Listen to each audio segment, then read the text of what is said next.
রাজ্য সরকার ডিএর টাকাটা মারছে, চুরি করছে, এটা অস্বীকার করার জায়গা। বহুদিন ধরেই ডিএ মামলা চলছে, কিন্তু এখনো তার কোনো সুরাহা হয়নি। উদ্দেশ্যটা হলো সরকারের ঘর থেকে ডিএটাকে ছিনিয়ে আনা। মমতা বন্দ্যোপাধ্যায় সরকারি কর্মচারীদের কুকুরের সাথে তুলনা করেছে। কর্মচারীদের ডিএ না দিয়ে এটা কি ভারতের সাথে পাকিস্তানের যুদ্ধ হচ্ছে, ইন্ডিয়ান আর্মিকে ডোনেশন করা হচ্ছে?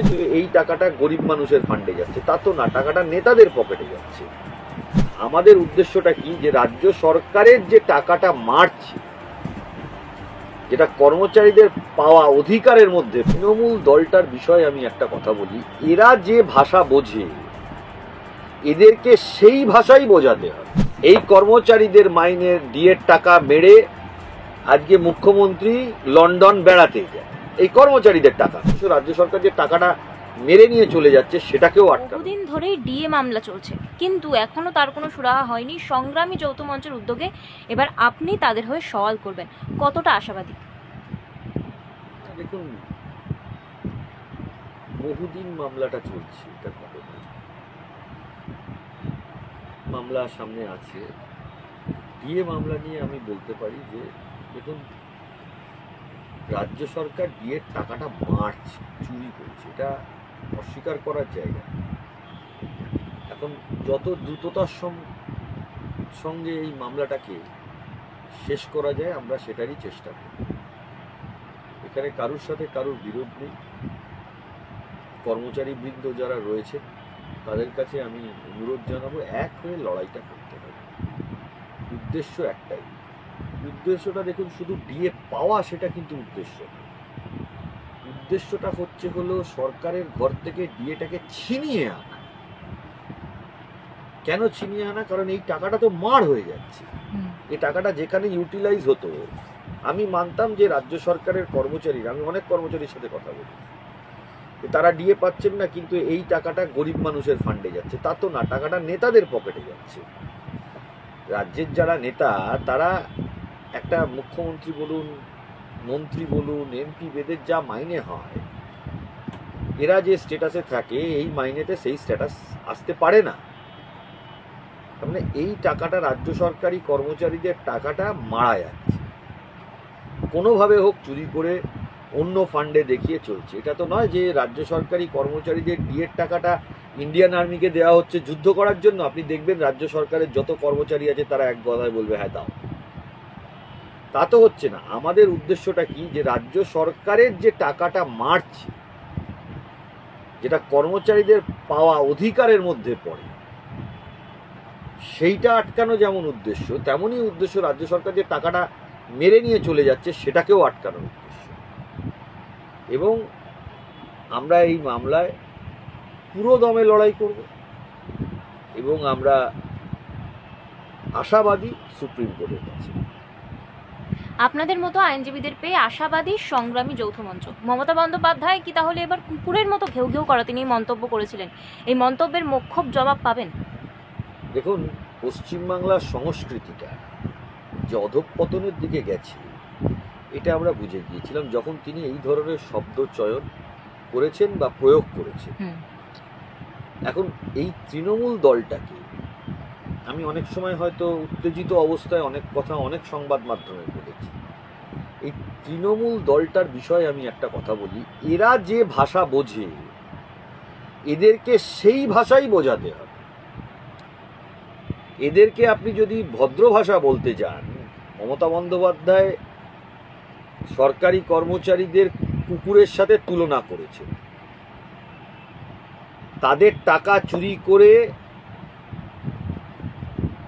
এই সরকারি দল, এই রাজ্য সরকারের দল, এই তৃণমূল কংগ্রেস দল, তাদের সংসার চলে। এটা ঘটনা।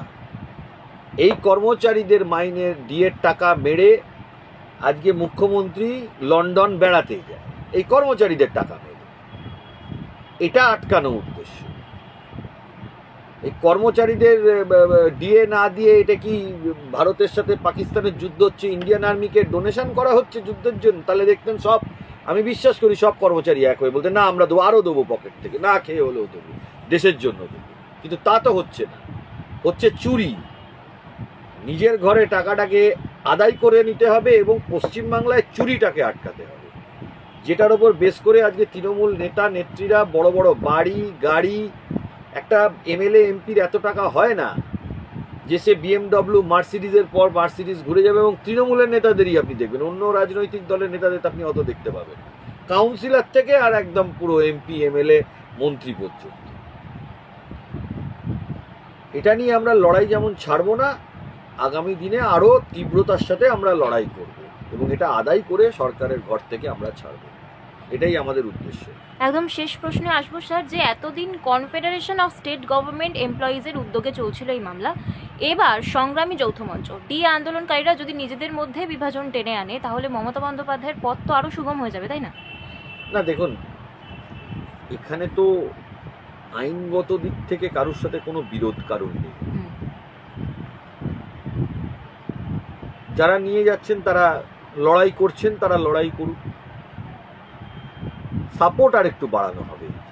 কেউ বিরোধ করতে পারেন, তাতে সেটা তাদের ব্যক্তিগত ব্যাপার, কিন্তু আমি ব্যক্তিগতভাবে এই বিরোধের মধ্যে নেই।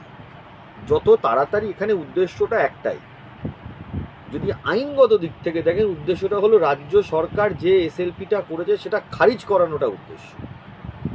তাতে সংগ্রামী যৌথ মঞ্চ গেল কি অন্য কোনো সংগঠন গেল কি এলো, সেটা দিয়ে কিছু যায় আসে না, উদ্দেশ্যটা এখানে একটাই। এখন এখানে বিরোধ, ব্যক্তিগতভাবে দেখুন, আমি তো মনে করি না যে বিরোধ থাকা উচিত, আমি ব্যক্তিগতভাবে কারোর সাথে বিরোধে যেতেও চাই না।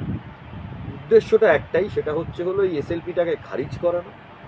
দ্বিতীয় উদ্দেশ্য হলো রাজ্য সরকার যে টাকাটা মারছে সেই মারাটা বন্ধ করানো এবং কর্মচারীদের যে অধিকারের মধ্যে পড়ে সেই কাজটাকে সুদৃঢ়ভাবে সেই কর্মচারীদের অধিকারটাকে ফিরিয়ে দেওয়া, এটা সম্মানেরও ব্যাপার। আরও দুটো অর্গানাইজেশন, একটা দিল্লির বঙ্গভবন, একটা চেন্নাই ইউথ হোস্টেল, তারা পাবে, WBSEDCL স্টাফেরা পাবে, আর সরকারি কর্মচারীরা যারা সরকারের কাজ মানুষের কাছে পৌঁছে দেয়, সরকারের পলিসি যারা মানুষের কাছে পৌঁছে যায়, তারা তাদের অধিকারটা পাবে না। এইটা তো হতে পারে না, এবং অধিকারটা পাবে না এবং এই টাকাটা মার যাচ্ছে। দেখুন, এখানে কারুর সাথে কারুর বিরোধ নেই। আমি ব্যক্তিগতভাবে মনে করি আমরা কারোর সাথে বিরোধ করতেও যাচ্ছি না। কেউ করতে পারেন, সেটাতে তাদের ব্যক্তিগত ব্যাপার, তারা তাদের যুক্তি দেখাবেন কেন বিরোধ করছেন না করছেন।